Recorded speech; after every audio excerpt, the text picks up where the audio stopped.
Hello beautiful souls, Tuva here. Welcome back to Starseed Dispatch, where we explore the mysterious between worlds. Tonight's story brings us to the rugged coastline of Wales, a place where ordinary people started reporting strange events and things that could not be explained. A place which you would not expect these things to be happening. And perhaps the most unsettling part of it was that a lot of the stories were coming from children. Out of the mouth of babes comes truth. And this was one of the reasons the story got really big, because children are open to everything and not scared to tell it. The year was 1977 and the place was called Broadhaven, a coastal place, a coastal town, very quiet and not a place you'd expect for something like this to happen. A place surrounded by hills and countryside and the cliffs and the sea, an amalgamation of beauty and of peace and quiet. A place where people got on with their lives, and there were farmers and there were fishermen and there were all sorts. And the children were in the local primary school there.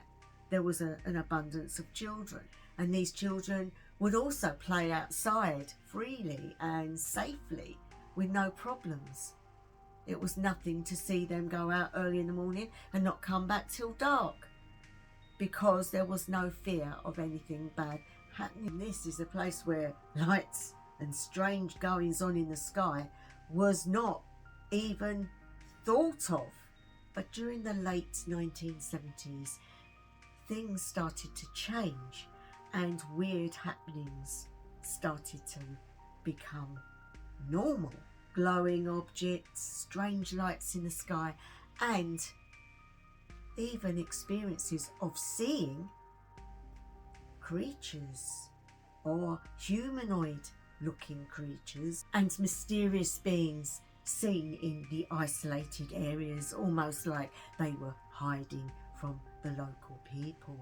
The people that saw them or experienced these humanoid creatures said that they were very tall, wore dark outfits. At first, many dismissed these stories as fake, as somebody just trying to get attention. Some people that saw these things didn't mention it because they were scared they would be laughed at, and their stories were dismissed by the authorities until the children started to speak about it. Now, we all know young children, especially back in the 1970s, would have been treated like you don't hear what the adults are talking about. You go to bed early. You're kept away from weird and worrying things because you were a child. Things have changed a lot now. Children are far more aware of what's going on because they are treated differently. But back in the 1970s, especially in rural villages, they would have been treated as small children.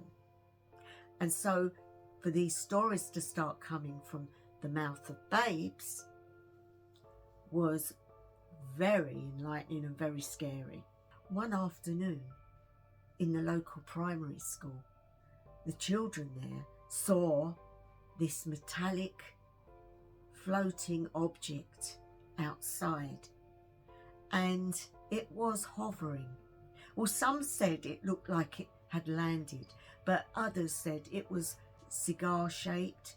It was very bright looking, metallic, and it seemed to vibrate but no noise. And they all said the same thing. So naturally, especially when some of them said that they'd encountered these tall humanoid looking beings, the teachers thought maybe all the children were just having a joke. They'd all got together and made stories up They didn't know, but because it happened so quickly, they took the children to one side, one by one, and took each story. And then they put all the stories together, and they all matched. They all said similar things, like the shape of the craft, the fact that it was moving and hovering, the fact that it was silver or metallic looking and shiny, that it seemed to be landed in one part but hovering in another part, that there were humanoid figures. They all told the same stories. And this was the time when the adults actually started to think, you know, this is something we cannot ignore. What is actually going on? It is not good when your children are telling you the same things the adults have been saying for months.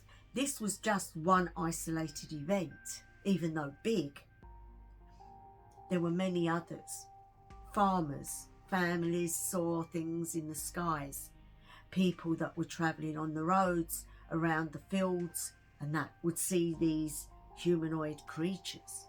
The worrying part was a lot of people said they saw these crafts, more than one at a time, with glowing lights flashing and hovering very low over the fields, almost like they were either looking for something or putting something onto the crops or the grass or even the animals. The worst part was those that encountered these beings said they had featureless faces. Scary. And a lot of people that did see these or have encounters with these humanoid people or creatures were missing lots of hours, were missing time, and none of this could be accounted for. And so with this then came unexplainable fear. And witnesses often described an unnatural fear followed by a lot of confusion. They could not work out what was going on, and so fear was taking over and confusion was following. Not a nice thing. One of the strangest encounters involved a man named David Davis, a local hotel owner. Unlike the children, David was an adult businessman with no interest in UFO fame. One evening while driving home, he noticed a glowing craft in a field. Curious, he stopped his vehicle and approached. As he got closer, he reportedly saw humanoid beings near the object. He later described intense fear. Then something even stranger happened. His car suddenly refused to work properly, and afterwards he struggled to explain exactly what he had experienced. David became convinced the encounter was real, and his story added even more weight to the growing mystery. As reports spread, investigators noticed many sightings formed a rough triangular area across Pembrokeshire. This region became known as the Broadhaven Triangle, and within the triangle, dozens of unexplained sightings were reported. Even today, researchers debate what truly happened there. Was it mass hysteria, military experiments, interdimensional phenomena, or genuine extraterrestrial encounters? Nobody truly knows, but the consistency of the witnesses, especially the children, continues to disturb investigators even today. Researchers believe that children are more susceptible and more open to these sort of phenomena. They are less conditioned to deny what they can see with their own eyes, and they are less programmed to dismiss what they see or hear, and so are very innocent when they give these stories. It is understandable that at first these children would be dismissed as making it up. But when each case was similar and each child was on the same track, how could this not be part of the investigation? That children were saying what they were seeing, what they were hearing, what they were feeling. And so eventually it was taken that these stories that were coming from these lovely children could be nothing but the truth. But some investigators think that it could have all been hallucinations because it sat upon ley line, an area where reality became weaker. In other words, worlds intermingled, things clashed, and so people were seeing things and hearing things that maybe wasn't really happening. But to this day, people will say, I was awake, I was being normal, I was driving home, I was walking down a path. I did not have it on my mind that I was going to see things, yet these things happened.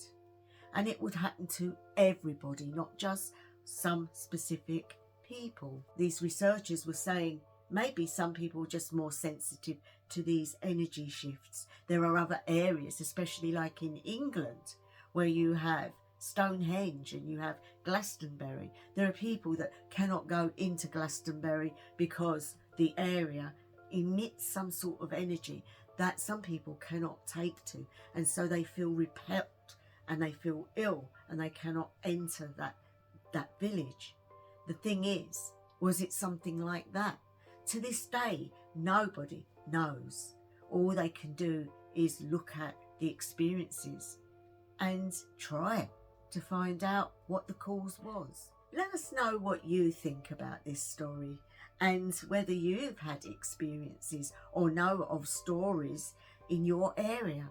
We'd love to know if you have stories. If you put it down in the comments below, we could perhaps do stories on it for you and bring it out into the open for others to know of.